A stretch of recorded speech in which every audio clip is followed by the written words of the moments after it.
Thank you for being here, and we are thrilled to have this talk about a really important topic: why my brain feels different, the silent side effect of cancer.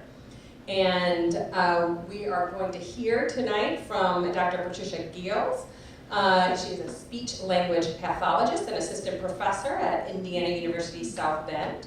She has over a decade of clinical experience in acute care, inpatient and outpatient rehabilitation, and her research focuses on the role of speech-language pathology in oncology care, and especially on the experience of survivors experiencing cancer-related cognitive impairment. So we all, or at least many of us, know that feeling of getting the all clean, particularly if we have a result that's a bit scary. So I just recently had to shell out thousands of dollars for a test, and it came back negative. Cancer has not returned. That's always a good sign, good thing. Right? Yeah, that's a good thing. But for many people, they don't get that result, and there are a lot of things that they might not be expecting. And so it's really so important to do research so that we can help understand their own experiences, and then how we all can help them, not just the experts, but also supporters in their lives. So I'm thrilled to introduce Dr. Geels to you and to hear what she has to say. Please welcome Patricia Geels to the stage. Thank you. Elizabeth and I did not coordinate the purple. I'm just gonna hold it. I want to say welcome to all of you, and thank you so much for coming out here. Today we're going to talk about something that affects so many cancer survivors, and that will be the changes in how someone thinks and how they process information and how they communicate after a cancer diagnosis. So as Elizabeth said, I am Patricia Geels. I'm an assistant professor at IUSB. I wear a lot of different hats. I am a speech-language pathologist, first and foremost, and have been since 2006. I am a newly minted researcher, and I am someone who cares very deeply about the experiences of cancer survivors. Early in my career, I heard the term chemo brain. I was immediately drawn to this experience. It's misunderstood, it's an underrepresented, it's just something that flies under the radar. And so I started learning. The first thing that I engaged with, probably in 2009, was this book, Your Brain After Chemo. And this was one of the first ways that I started thinking about this. I then kept thinking about it, and I kept learning about it. I've completed continuing education seminars and units. All of my speech pathologists in the room will know what that's like. And so we have to do so much continuing education in a year. And so I spent some time doing it in this oncology space, in this chemo brain space. I also had the opportunity, I was a very young clinician, and there was a much more experienced neuropsychologist that I had the joy of working with, Dr. Bill Youngs. And he just was willing to see and partner with me in a way that, quite frankly, my young clinician self did not deserve. And he started talking to me, and he said, I think with my work in neuropsychology and your work in speech pathology, we should partner, and we should work on getting a clinic up and running. This is something we should be doing. And so we kind of spent some time working through building proposals.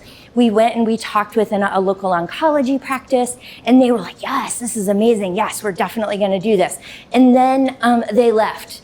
And they moved, and they went to a different space. And so we said, that's okay. The hospital system that we work for, we have our own in-house cancer center now. Let's do this here. So we like shinied up our proposal again, and we went and we sat at the very big conference table. And again, just for frame of reference, I am too new and too young of a clinician to have any business sitting at this table. But because of Bill Youngs, I got to be there. And These doctors were absolutely on board, but they said, oh, there's just a little bit of red tape. And so we just got stuck. And so the conversation was just a conversation, and it didn't turn into anything. But I couldn't stop thinking about this experience that people were having. It became what I learned was called a clinical irritation, which is something that just in your clinical brain, it just niggles and bothers you and you can't quite figure it out. And so I started a PhD because I thought, well, if I can't do it clinically because there's so much red tape, I'm guessing that there's a school that will take my money. And there was. And so what I'm going to be sharing today actually comes out of my doctoral work. This is, just in case you were wondering, the absolute best group of people that you could ever hope to do a PhD with. When you start in July of 2020 with a group of folks, you become real intimately acquainted through discussion boards and Zoom calls. And some of these people are my very best friends to this day. So snaps for the 2020 cohort. Yeah, I like that, guys. Okay, so I think in any conversation about chemo brain or cancer-related cognitive impairment, we should have some shared language. For my speech pathologists in the room, we know why we like this. We like everybody being on the same page. For all of my academics in the room, boy, do we like definitions. We love a good definition. We hate a bad definition. And so it's worth it for us to get on the same page. Cancer isn't one disease. It is a group of diseases generally characterized by the uncontrolled growth of cells.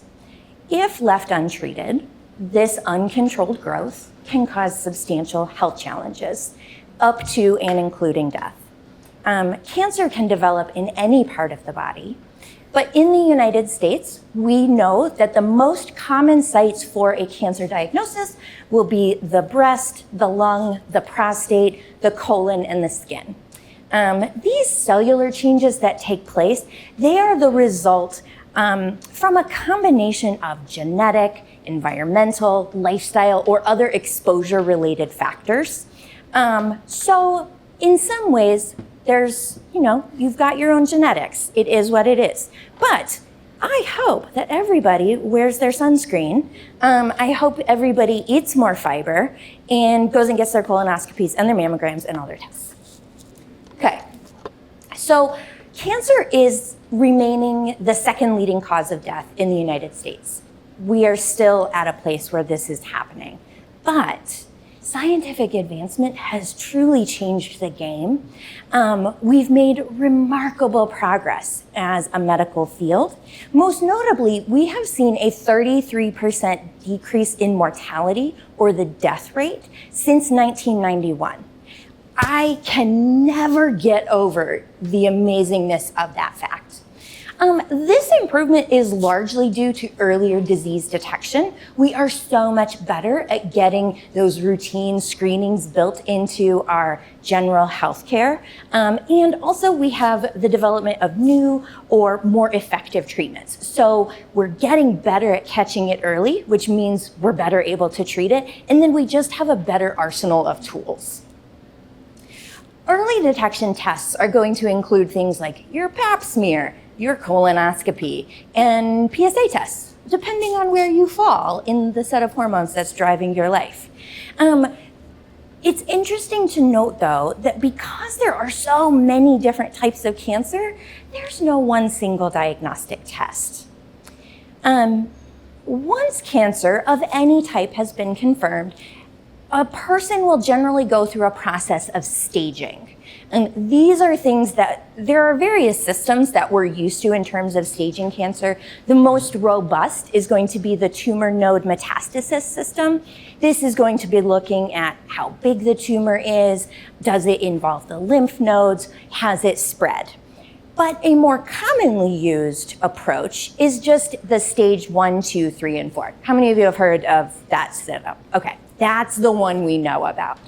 And generally, no matter what staging system you're thinking about, the stage that the cancer is at diagnosis is what helps to guide treatment decisions from the oncology team, and it also helps to determine the ultimate prognosis. Treatments for cancer are going to be dependent on the type of cancer that you have and the stage at which you are diagnosed. So this might include things like surgery, chemotherapy, radiation, hormonal therapy, immunotherapy. There are other types of treatments, and there are new ones emerging every day, it feels like. But these four are really the most common. These are the ones that most people will have, I think, a passing familiarity with. But something that I think is so important is the discussion about cancer survivorship. Has anybody heard the term cancer survivorship? Okay, yeah, I see a couple of yeses. So cancer survivorship is the idea of living with and also beyond cancer.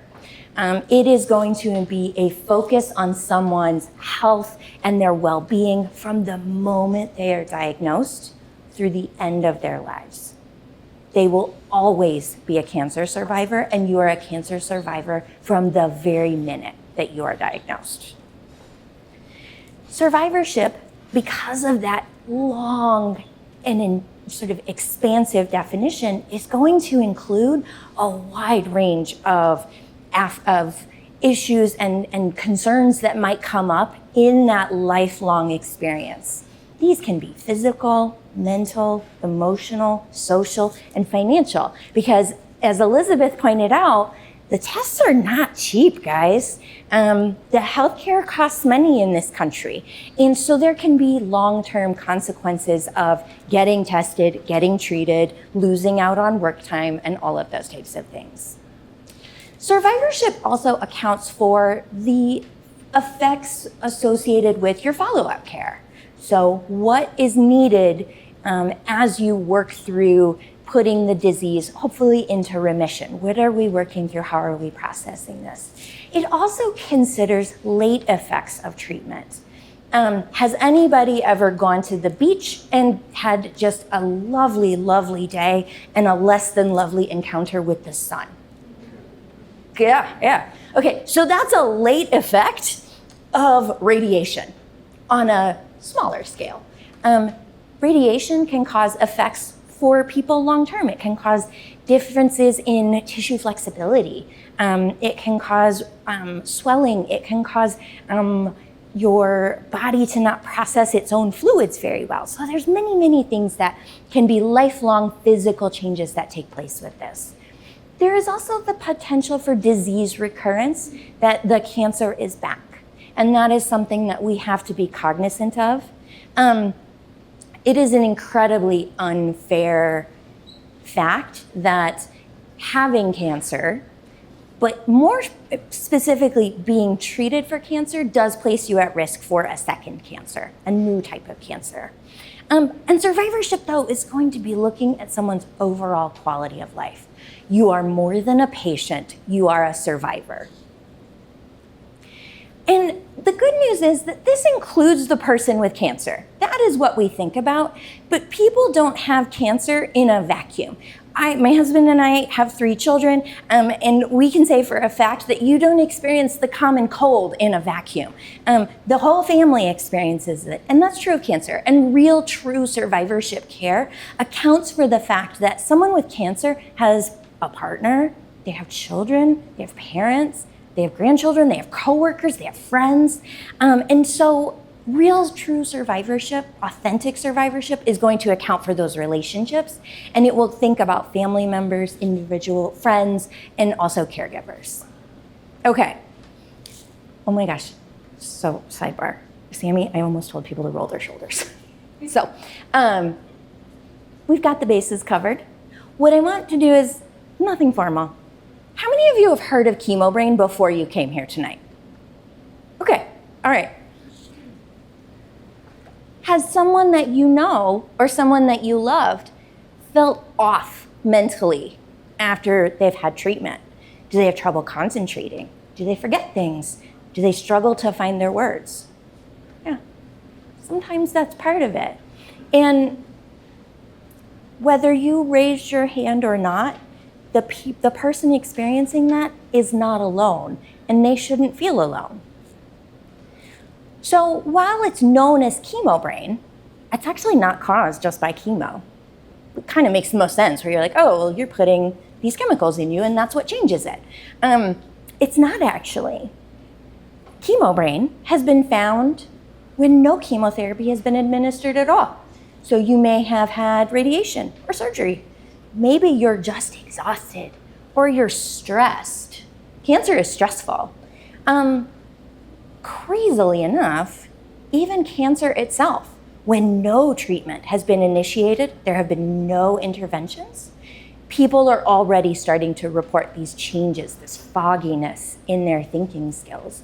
And on some level, this just makes sense. Cancer is physiologically an inherently disruptive experience. We are aware of what is happening. It is not what we expect bodies to be doing. And so it's reasonable to assume that thinking may be affected, even just because the disease itself is present. So moving beyond chemo brain, a more accurate diagnosis or a more accurate sort of umbrella term would be cancer-related cognitive impairment. This is the term that is most often coming up in the scientific literature for, I would say, a good 10 years now. You might also see cancer-related cognitive dysfunction. There's a couple of synonyms, but we are definitely moving away from chemo brain, even though that's the one that is the most universally friendly. Cancer-related cognitive impairment is going to include difficulties with attention, memory, executive functioning, language and word finding, processing speed, and multitasking, and getting through your day. And when we see someone who has cancer in their central nervous system or in their brain or spinal cord, we kind of expect like, okay, well, if your brain is involved, your brain will be affected.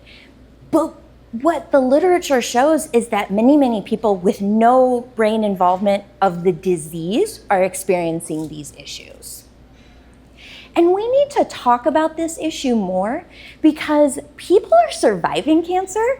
That 33% decrease in mortality rate, that's a wonderful, wonderful number of people.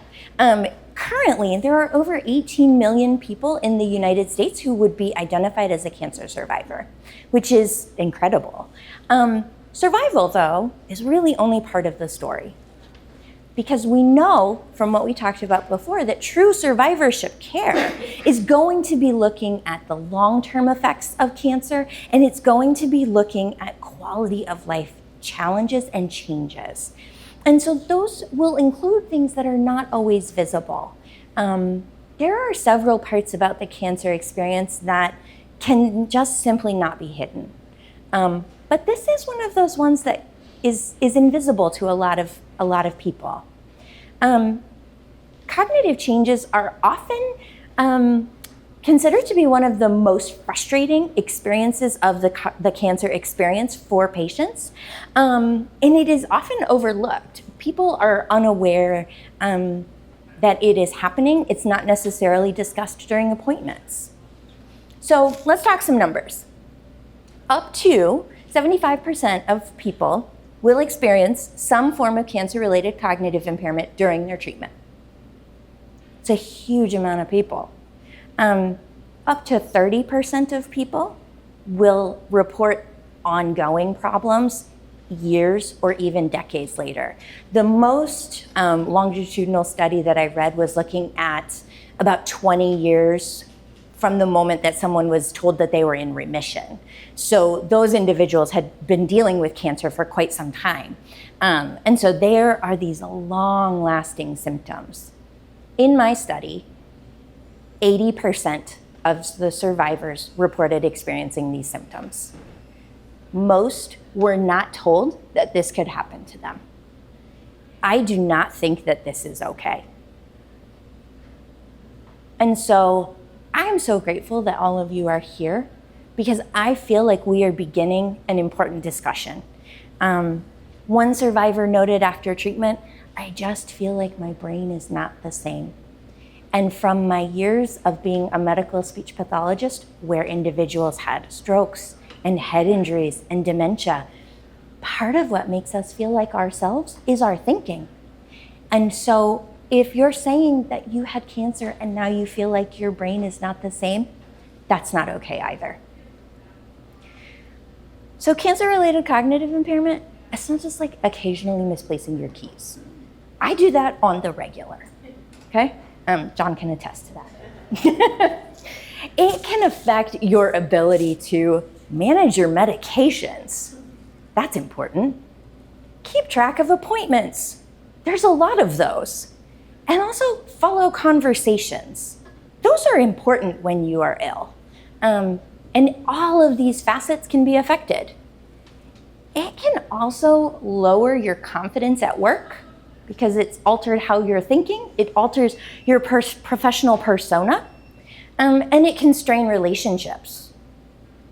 Over time, there can be an ongoing emotional toll, and this can result in feelings of frustration, of isolation, and when you feel frustrated and when you feel isolated, you withdraw. And so there's a lot of social pulling back that can take place just because of these changes. And when you think about what that sort of social withdrawal can affect and how that can play out, it can affect your ability to manage your job, your parenting responsibilities, maybe your romantic partnerships. I'm not the one at our house who manages certain chores, but maybe that's altered. And it can change how you approach everyday tasks. So, I'm obviously interested in this, right? And so I wanted to find a way that takes my disciplinary background in speech-language pathology with my sort of background in also brain injury and stroke rehab and things like that. And I wanted to see, how does this symptom profile, like what people are saying, how does it match up to our speech-language pathology scope of practice? So what I'm showing you here is called the Cognitive Communication Checklist for Acquired Brain Injury. This is a self-reported measure where an individual or a caregiver or a partner can fill it out about, do you notice signs or symptoms of cognitive changes in your day-to-day life? It is just a checklist. Checklists aren't great for convincing your PhD advisor that they should give you a PhD. And so I converted that to a 5-point Likert scale because what I wanted to see is within my scope of practice, actually, what are the things that bother people the most? And so within these many, many items on the checklist, I was able to get a 1 of, this is very little issue, this doesn't bother me all that much, to 5, which is, I am significantly impacted by this. And I took that data for each of these individual items and also for subscales within the instrument itself. Functional daily communication was the most impaired. Participants reported an average difficulty score of 3.1 out of 5. So this is bothering people. And it's a little bit difficult to see on the screen, but these are things like having daily conversations, going to your appointments. Functional daily communication is truly what it sounds like. It is, what are you needing to get through your day? These day-to-day abilities are what help us to have a manageable routine. I don't know about you guys, but our house has been a little chaotic. We sent a kid off to college. We started 2 kids in high school. It's been a little chaotic. We're just finally getting settled into our routine. We as human beings need those routines. And when you have difficulty with family and social communication, difficulties with communication in the community, these all impact your ability to have those routines and feel like your quality of life is fulfilling, that you're satisfied. Participants were also invited to share their thoughts more freely because I didn't imagine that this one little checklist was going to capture the fullness of their experiences. I think it's worth reflecting on what these participants said. It feels like the words are on the tip of my tongue, but never come. I forget appointments or lose track mid-task. I just don't feel like myself anymore. Participants shared time and time again powerful personal experiences of cancer-related cognitive impairment with me. It was an incredibly humbling process to sit at my COVID desk in the corner of our dining room and read these results. I lose track of what I'm saying halfway through a sentence. I know the word I want, it just won't come. I used to juggle 10 things. Now I forget why I walked into a room. And in this study, I will say the majority of the people who responded, there was someone who found my study and she shared it in her breast cancer support Facebook group. And so the majority of my participants were women with breast cancer. They were, middle-aged, mid-40s up into their 60s. And these women were coming to me time and time again and just saying these things that, honestly, it breaks your heart when you think about it. Many also reported that they felt like they were the only ones who were struggling with this. That maybe I was just aging. This is just catching up to me. But it's not that. It's cancer-related cognitive impairment. So as part of this dissertation process, I also did some deep dives into what does it mean to feel connected to your community? What does it mean to feel that you are able to participate in society and that you feel satisfied with your role in society? So I measured self-perception of social roles and responsibilities. These participants reported that they experienced a reduced ability to engage in their social roles. PTO president, mom, executive, on and on and on. People were struggling to be the people that they were. As a result, it's not surprising, but they also reported lower rates of satisfaction with their social participation because of their cancer-related cognitive impairment. And over time, when you think about it, this can strain relationships with your family, with your friends. You're not just being flaky, you actually have something going on. But if your family and friends don't know that, it can make those relationships tricky. And overall, you just experience a decline in your quality of life. Many survivors talked about a loss of identity. I used to be sharp. I could juggle work, kids, everything. And now I feel like I've lost a part of myself. Like we talked about, cancer-related cognitive impairment can change how you live out your various roles.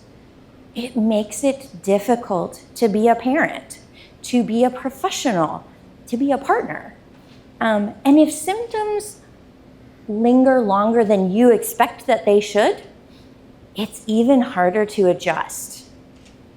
One person told me, I'm grieving the version of me from before cancer. So when we started to think about this, one of the things that I also wanted to know, part of my dissertation work was actually looking to build a profile of who seeks help for this. It was a real fun PhD moment when I had to flip that question because the data did not support me answering that question anymore because only 27% of my participants sought help in any way, shape, or form. The most common sources of help were internet searching. So we looked to Dr. Google, we looked to the National Cancer Institute, we looked to all of the various resources, the American Cancer Society, many resources. Individuals also spoke with a provider, an oncologist, a nurse practitioner, or a mental health counselor. These were all kind of the most common ways that people spoke about this. Less likely to seek out support from a parent, which, it kind of makes sense. You might not have parents or things like that. Less likely to talk to a religious leader. And I was just so happy to see this, but not very likely to seek out help from a podcast. They're not really peer reviewed, you know? So this leaves, though, like 3/4 of the participant pool who didn't seek any help at all. And it just begs the question, instead of how do I build a profile of the person who seeks help, what is hindering help seeking? What prevents someone from speaking up and asking for the help that they need? So I ended up taking all of those open-ended comments and I looked for different themes. What were some of the big, if I were to put them into buckets, what would that look like? And I got several different themes. There are a couple of things that just, when I read it, I was like, yeah, that makes sense, that goes with that. So one of the themes that emerged was the ongoing effects of cancer-related cognitive impairment, even once a survivor was in remission. Participants shared that they were frustrated with their symptoms, and that the symptoms continued to impact their personal and professional lives. So basically, I didn't write it up this way, but in my mind, this was just, I'm angry. And I think that's a fair and valid response. Another big bucket of responses that I found was some people didn't seek help because they were reluctant to seek help or they weren't aware that help might be available for them. Some people were not sure of, they thought sort of vaguely there should be help for this, but they didn't know who could help them. They also commented on time constraints. Cancer is expensive in terms of dollars, but cancer is expensive in terms of your time. You spend a lot of time driving to appointments, at appointments, receiving treatments, recovering from treatments. And so sometimes people just don't have the time to process through this. Some people reported that they felt a little skeptical about their symptoms. They were maybe questioning the validity of those feelings. Some people were simply embarrassed and didn't want to talk about it. Some people commented that relative to the cancer itself or the treatments, this just doesn't seem that significant. And quite frankly, all of these are very valid reasons for not seeking help. Flipping the narrative a little bit, a lot of participants reported that they were frustrated with healthcare professionals who did not take their concerns seriously, or some reported being dismissed outright.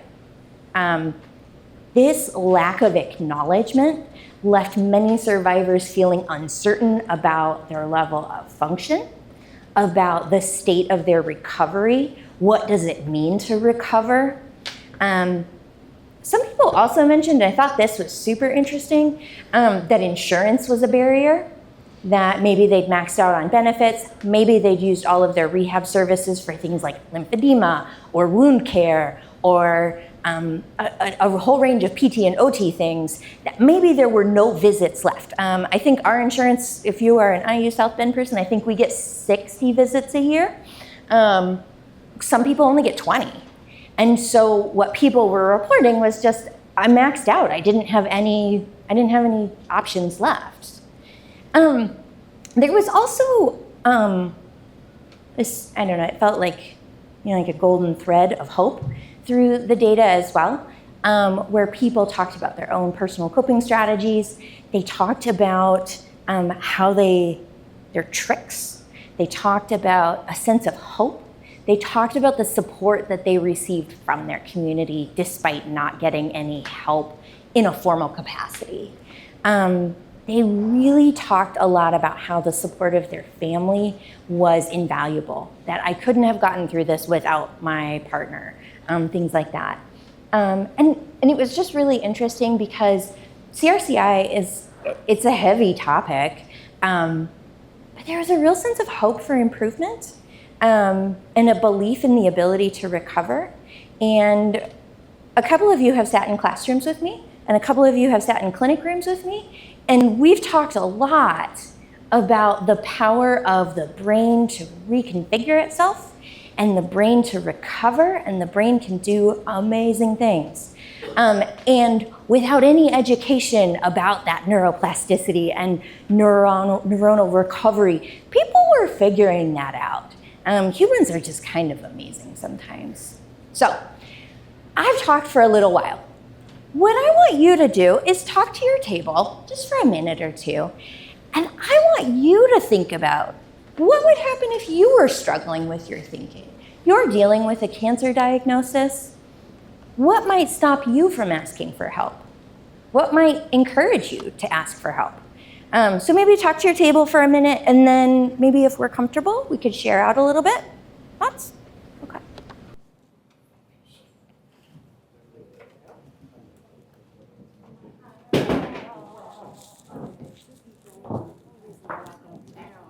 And their cousins or like, okay, yeah, okay, yeah.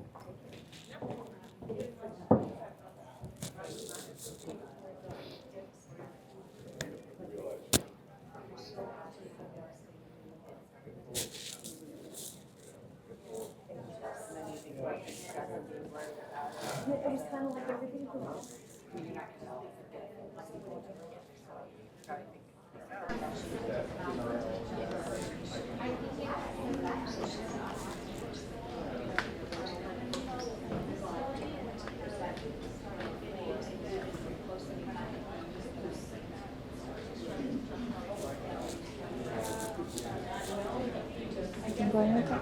Yeah. Oh, I'm so sorry. Right here. Yeah, that's not a great look. Oh, thanks. I hear some really lovely conversations going on. Does anybody feel comfortable sharing out? Anybody feel comfortable sharing? Yeah, Ben. We discussed several things, one being like depression, affecting like why should I ask for help? Yeah. And also, do I want to be more of like quote unquote a burden on other people by asking for more? So in case you couldn't hear, Ben was talking about the impact of depression and the self-labeling of being a burden. Is that accurate? Anybody else? Sorry, I have two things. I just thought of one that I didn't talk at the table. So I had heard on NPR, one of their pieces, it was people who were going to cancer patient treatment who then felt ghosted by their family and friends. And Yeah. I just thought that's like the last thing you want to happen. But they had a tough time understanding that, as well as my best friend who had breast cancer. Her husband could just not deal with it. It was Yeah. just like, nope, we're just going to go on like normal, and he was not that support for her. So he just, he needed help as well as she did, Yeah, there's just so many different things. Yes. I think part of it, you would just dismiss it as one of the symptoms, right? I'm losing my hair, or I'm lethargic. This is just another one of the impacts, and hopefully when I recover from the cancer, I will, get my memory back, my cognitive abilities back, just as Yeah. my hair comes back, those type things. You just Oh, kind of absolutely. dismiss it as part of it. Absolutely. I mean, at this point, you're kind of like in for a penny, in for a pound. Yes. And so, yeah, I think there's yes, that idea of it's part and parcel of the experience as much as it's awful. Also, oh yeah, go ahead. Well, I work for SIU, Southern Illinois University Medical School as a standardized patient. And when I go to work next week on a case, I'm going to talk with the doctors and nurses to see if how the medical school deals with this, with their second, third, and fourth year students. Amazing. I would be curious if they are or not. The evidence would say no. Yeah, because, they're just jamming a lot of stuff in their curriculum, but this, seems important.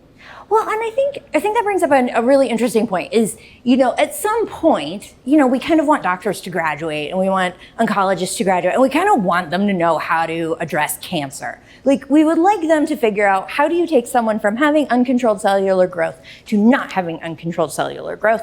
And there is a refinement in, how do we do this with some humanity? And I'm not saying that oncologists are inhumane. Like, nobody goes into the healthcare setting because you hate people, right? Like, we don't get paid enough, I'm just gonna say. But nobody picks that. But sometimes it's so overwhelming with all of the things. It can be overwhelming with all of the things for a partner. And so there's a lot of reasons why someone doesn't ask for help. I don't want to be a burden. It's part and parcel of the issue. My husband cannot deal. And so, you just kind of keep walking. Some of the participants had some really interesting things. They said, I didn't think I had a problem. I thought I was just slow. And for my speech pathology folks in the room, lots of times people are not aware of their issues when it comes to cognitive linguistic functioning. I believed it was just temporary. Once chemo ended, I would go back to normal. Honestly, I didn't know any help was out there. Oops. Well, hey, there we go. I'm not great at PowerPoint yet, guys. All right, so I had all this data coming in. I was real eager to get my dissertation done, but I couldn't stop thinking about one little snippet of data. I was really interested in the range of interventions that people went after. What did they do? So we know only 27% of my sample sought help in any way, but I was like, what are we doing here? And because I'm a speech pathologist, I definitely put speech pathology on the list of interventions that someone could go after. Like, I'm not that humble. But this number just really bothered me. And I really I just couldn't quite get past it. Because at this point in time, I'd been a clinician for 15 years. I had been a professor, I'd been a clinical supervisor for, I don't know, probably 5 years in that kind of combined space. And so I had to sit for a long time about what is the speech pathology scope of practice, because I was educating future speech language pathologists, and sometimes we have to make sure that an SLP to be is aware of the full range of our scope, and sometimes we need to be pulled back. So I was pretty comfortable with what speech pathology does. And our scope of practice is really well aligned with what the symptom profile is for cancer-related cognitive impairment. And so I'm sitting here as an SLP and as an SLP educator, and I'm looking at this number and I'm like, this is not good. SLPeeps, this is not good. So I feel like I do owe you an explanation about why I think that speech language pathology is a strong match for this population. We're in the rehab space. SLPs are pretty uniquely trained. There's multiple disciplines are going to be looking at attention, memory, executive functioning.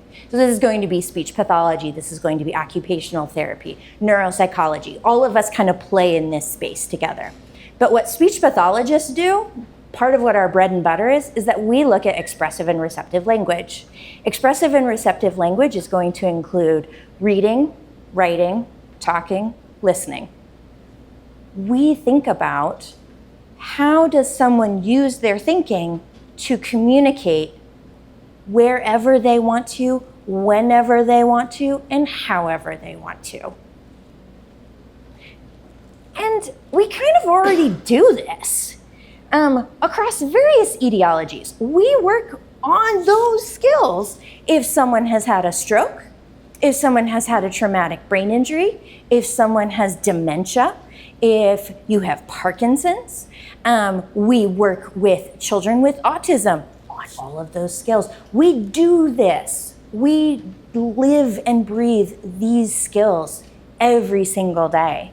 And we have kind of a unique skill set on how do we make those concepts easier for someone to take home with them. We give them strategies to support their memory when they are making their grocery lists. We give them strategies for organizing their daily routines. We talk about word finding strategies. What can you do if you get stuck on a word? Oh, that's right, you can talk around it. You can engage in circumlocution. It'll get there. You can pick another word. We live and breathe this work of blending attention, memory, executive functioning with language. And so, again, I was already annoyed by the data, not because of the participants, that's not their fault, but I was kind of annoyed with us as a healthcare system more broadly. So now this clinical irritation that I had developed, back in like 2010, I feel like anything that I came up with during the Obama presidency, if that's still annoying me, I really need to deal with this. And so I feel like there's a really significant referral gap, there's an awareness gap, and this is not something that is on a survivor's radar. And it doesn't need to be, because quite frankly, as healthcare providers, I believe that we need to just show up and do better.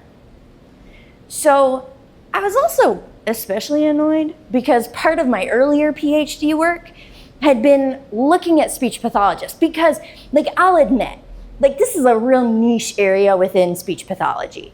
And I recognized that there was a very real possibility that I'm the only one who's annoyed by this, and I'm the only one who's nerding out about this.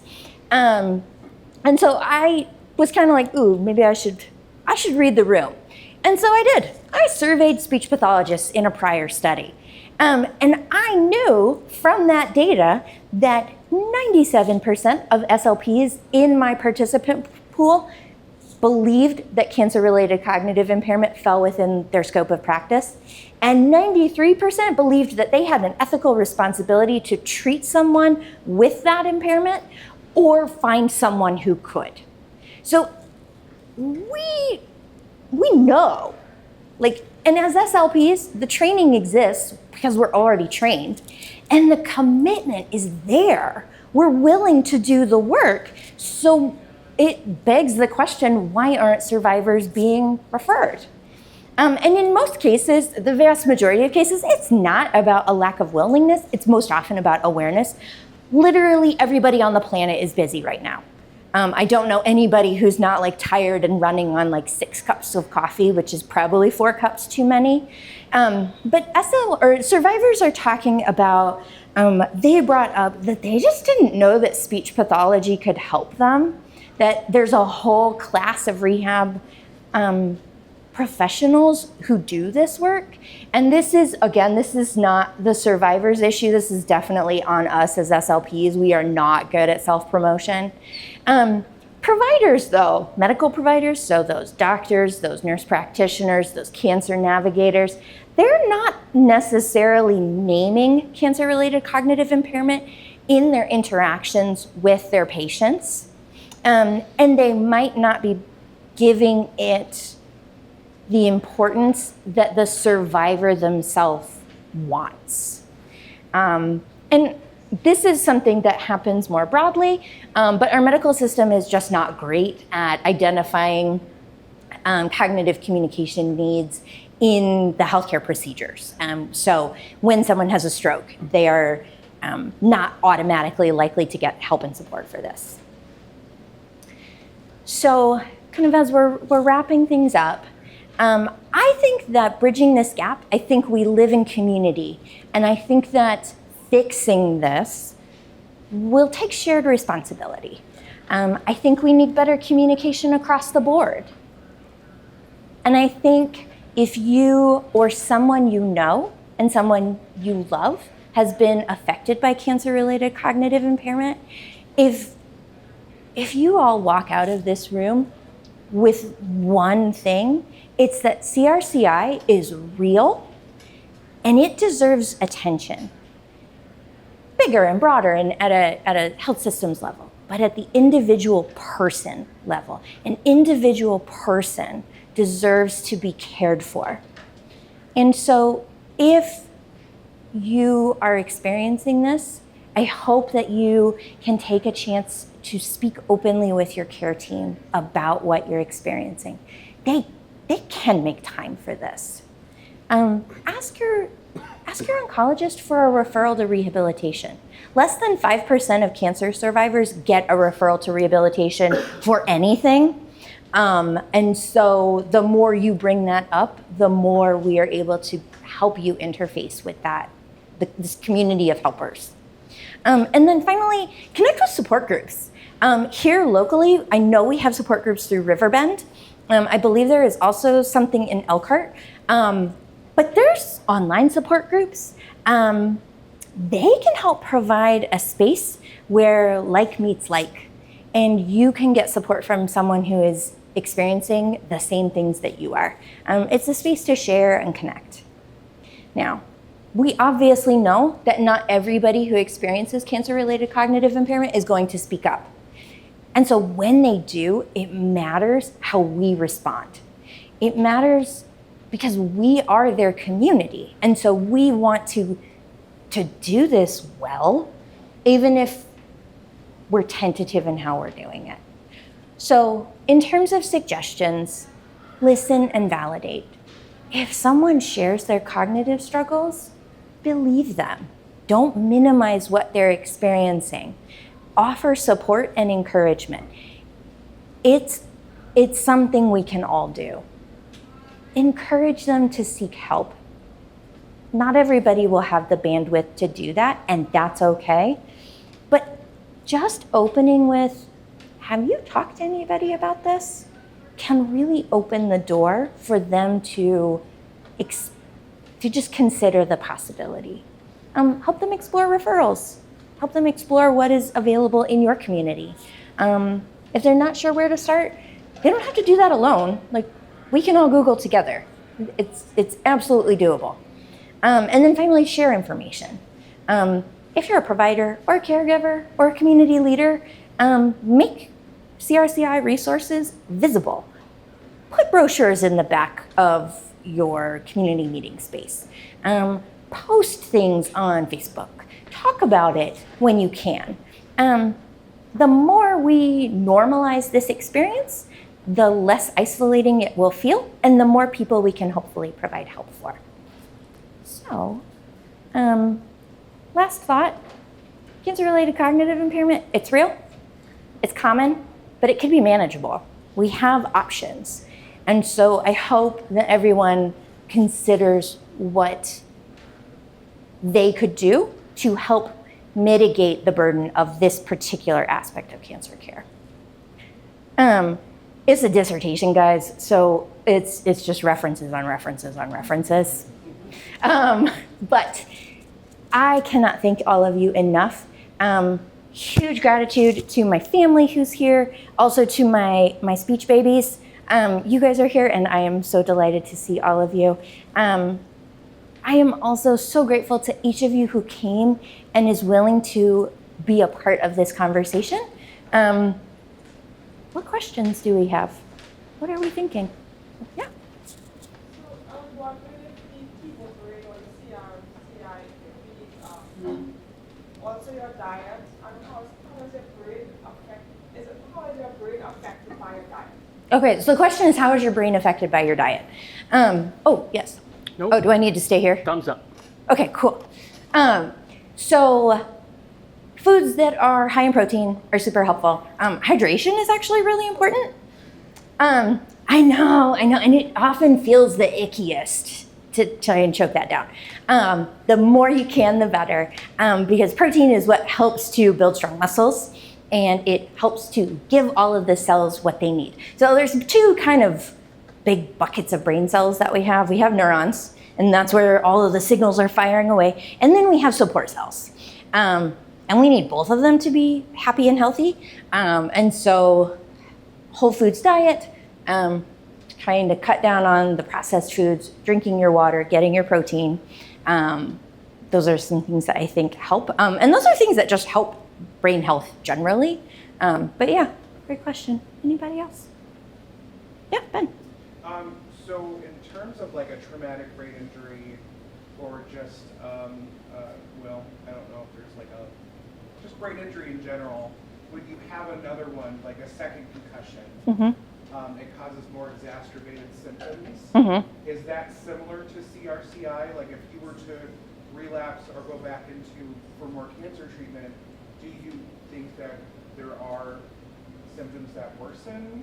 That is an excellent question. So what Ben was bringing up for everybody who couldn't hear is one of the realities that speech pathologists are aware of is that once you've had one TBI, a traumatic brain injury, even if it's just something as simple as a concussion, a subsequent concussion or head injury can sort of exponentially exacerbate symptoms. And so his question was, does a second recurrence of cancer or a new and different type of treatment sort of exacerbate CRCI symptoms?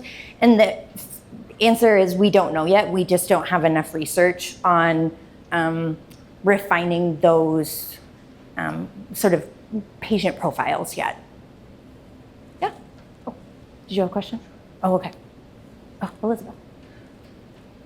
Are there things that you are doing or other people are doing in our community to talk with providers and navigators and make sure that they are aware of this and that patients are being made more aware that they're not alone if they're experiencing this? So there are some, so the question was what's going on in the community to help sort of mitigate the experience of this. Sometimes I feel like a one-woman show, but there's Riverbend Cancer Services and they have a support group. I, in next stages of things, would like to get out. It's almost like community engagement. And I would like to work with sort of training trainers to have a downstream effect. It's part of why I like being a professor, is I get to work with all of them and help make them aware of this. Some oncologists are more aware of it than others. Some nurses are more aware of it than others. I think it's been really interesting because I was interested in this pre-COVID, but because, how many of you have heard of long COVID? Yeah, okay, long COVID is basically the same thing. And so I actually have a really fabulous way of talking to people is because now we are aware of something that shouldn't affect your brain did affect your brain. And so it's opening up those conversations. Yeah, Erin. On that point, can you speak a little bit more about what was the red tape that broke apart this collaboration that would have happened with the actual oncology center? And is it still a problem getting those pathways from oncologists to, because it's like the speech language pathologists feel like they're like, we're here, we love you. Yeah.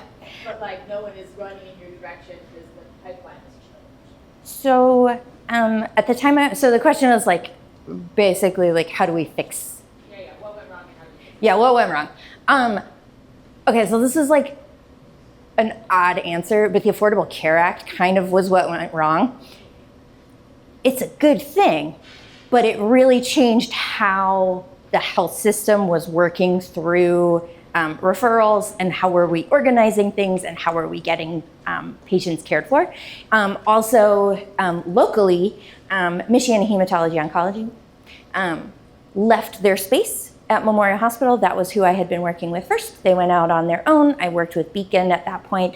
I think they're still open to it, but there was lots of well, we're still figuring out how to deal with this. And I mean, honestly, it was basically we don't have time for this right now.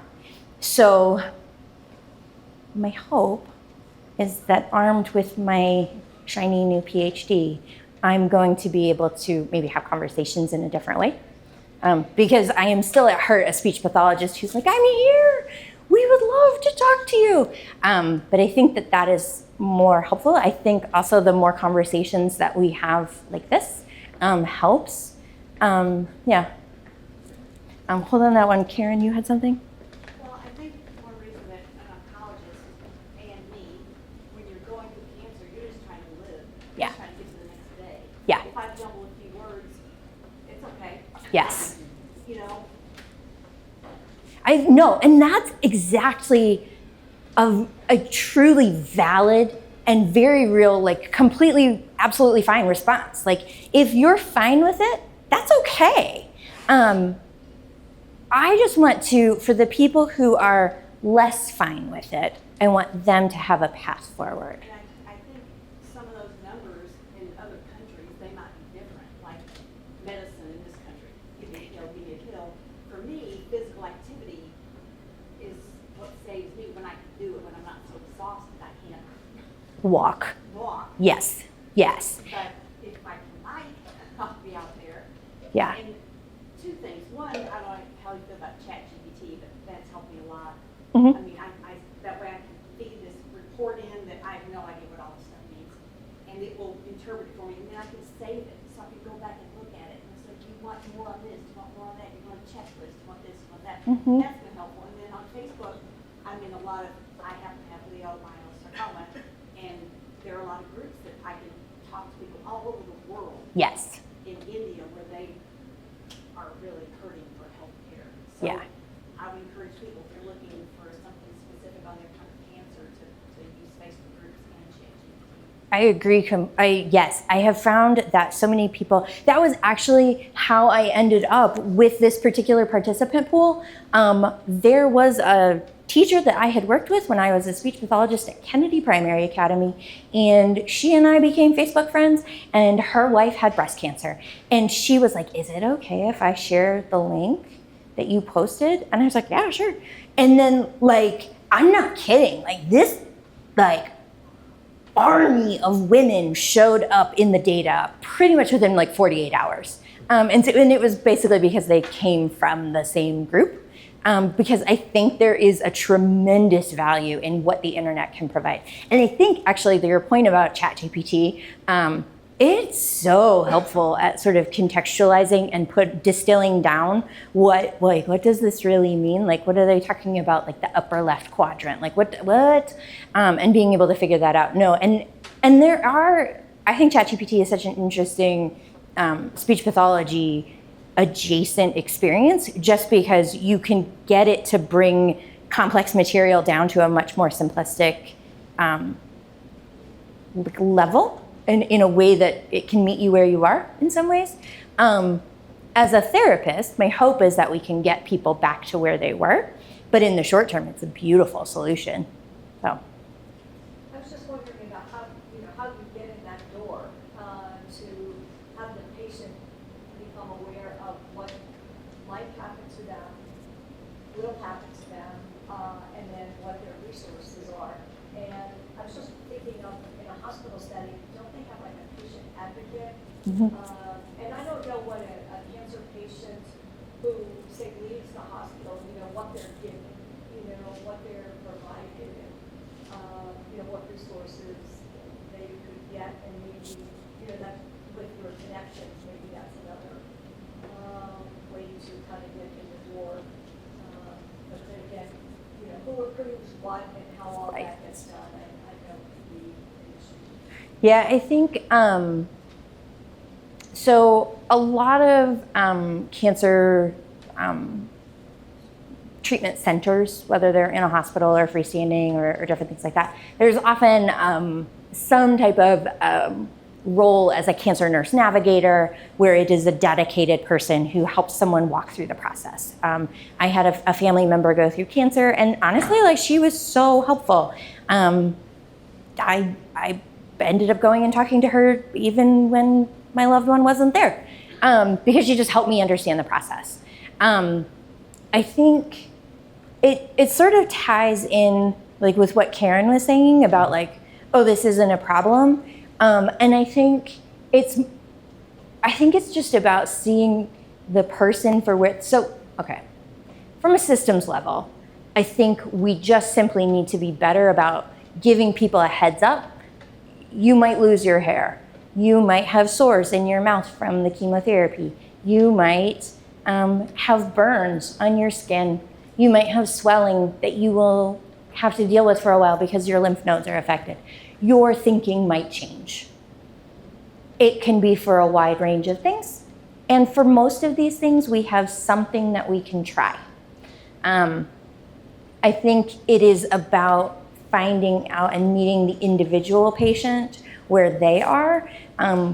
Even though there's a wide range of tools that I think are available, if it's not appropriate for someone at that moment, then we step it back. But I think we need to not be afraid of at least bringing up the possibility. I had also done some work on just sort of who gets referred for rehab therapies at all.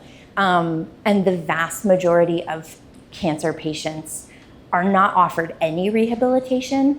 So, I mean, I'm talking like physical therapy, occupational therapy, wound care, speech pathology services. The vast majority of people are not offered any care unless they are basically unable to leave a hospital because walking is so impaired. That's usually what keeps, if someone can safely navigate a household environment, they're allowed to go home. And so being more nuanced about what does it mean to live well. And I think for me, it comes down to the idea of survivorship. And survivorship is a big, broad idea, but it is also hugely personal. And what it means to be a cancer survivor is very, very different for each individual person. Oh, Callie. So in your research, have you done any data into as far as who seeks and why they're seeking help or not seeking help in men versus women? So, no, but I did come across some really interesting literature. So there's no help seeking for cancer-related cognitive impairment literature out there. But one article talked about help seeking more generally. And the authors of that article just simply said that being male is a risk factor for not seeking help. Like just identifying as male puts you at risk for not asking for the help that you need. So, I mean, yeah, that was kind of what we were experiencing. Jaren, did you have a question? Yeah, you kind of spoke to like the education and outreach piece, but what do you see as kind of hopeful next steps in your research in addition to education and outreach? Okay, so I'm currently working on a study of the study of speech pathologists that I did. That was like a big tent, everybody's welcome, please tell me what you think. And now I have a faculty research grant, and so I'm working to hone in on SLPs who are a little bit more experienced in this area. And so I'm looking at getting some idea from them, like, okay, like you're living and breathing the work, like you're doing this regularly enough that you feel willing to participate in this, and working on drilling down to what are the things that they use, what are the things that they find. So I'm completed with round 1 of that research, and so I'm working on kind of resurveying that group of individuals to figure out like, okay, like how much do we agree that the World Health Organization International Classification of Functioning is a useful paradigm for kind of considering your work. So in my mind, the research sort of does, to me, it's a dance between there's the SLPs and then there's the survivors, and the SLPs and the survivors. And so for me, the next step is working with SLPs. Yeah.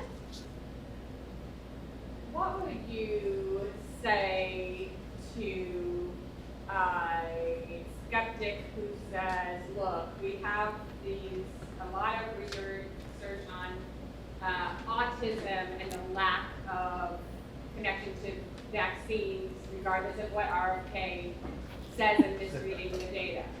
And the reason why parents rightly perceive that that their own experience was that they maybe noticed their child's autism after a vaccine is because they were paying attention to see if there are any side effects of the vaccine. And so some of your survivors said, well, I'm just getting older, right? Mm-hmm. So a counter explanation is they are getting older, they're having these things, didn't really notice it until they had the cancer, and now they're paying attention to every symptom.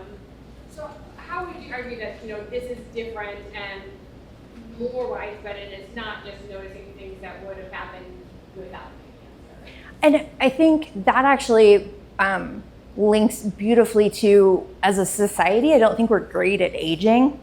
But there's a lot of literature about what does it mean to have a healthy brain as you age. And, you know, we know what the norms are. We have norm reference tests that tell us an 85-year-old should be able to achieve this score on this test. And being able to compare that data between what you could do and what an age-matched peer could do from a normative sample, that's really helpful. Generally, if you are in your 40s, 50s, 60s, and a female set of hormones is kind of driving your life, you're gonna have some hormonal variability during those decades. But generally, people are pretty stable until their mid-60s. Yeah, so it's generally not aging. So, yeah. Hi, Dr. Geels. My name's Jack. Thanks so much for your time. Yeah. I had a question on if you've seen any change in either the prevalence or the intensity of CRCI based on the type of cancer the individual possesses. That is such a great question. This is where we owe a huge debt of gratitude to women with breast cancer. Women with breast cancer, I mean, obviously showed up for my study. There were some new developments in chemotherapy drugs, particularly in like the 60s, that made breast cancer more survivable. And so most of the literature, I get a Google Scholar alert, and most of the literature is still with breast cancer survivors. It is commonly noted in breast cancer survivors. Colon cancer survivors are also more likely to report this. Those two are probably the two big ones.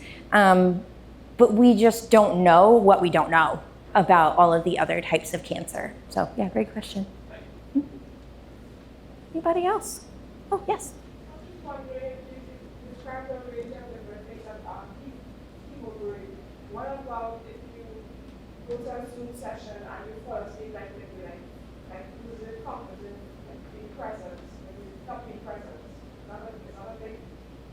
Like if you've had cancer-related cognitive impairment and you're on a Zoom. Like if you go to follow things after like half an hour, like, okay, my brain is not there right now. Oh yeah, totally. So that's usually going to be either a deficit in attention or kind of cognitive endurance. We kind of think about our body's ability to stick with something and do something for a long period of time. But what we have found is that across a wide range of etiologies, people will often report that they can do the work, but they kind of can't do it for quite so long. And so that would be typically in that bucket, but it would be a very probable experience for someone with CRCI. Yeah. Yeah. All right. How big was your sample size and how many people were able to interview for your breast cancer patients and so on? I had, I think in the end, I had 170 who started the survey. There were about 130 who kind of made it through the first part. And in the end, the sample that I ended up feeling like it was kind of viable data was about 109. So small, but yeah. Hey, One more question? Okay, Sammy. I was just gonna ask, how soon after a cancer diagnosis would you recommend SLPs, like getting that referral and getting involved? Where in that diagnosis timeline would an SLP be involved? Where we would be involved is different than where we could be involved. So the where we could be involved is really at any point that the survivor feels like they are ready, willing, and able to come in and do the work. Does that make sense? I feel like in the presence of ongoing changes, we can still work on compensatory strategies to help bridge that gap while we are waiting to regain function. Yeah. Thank you, everyone.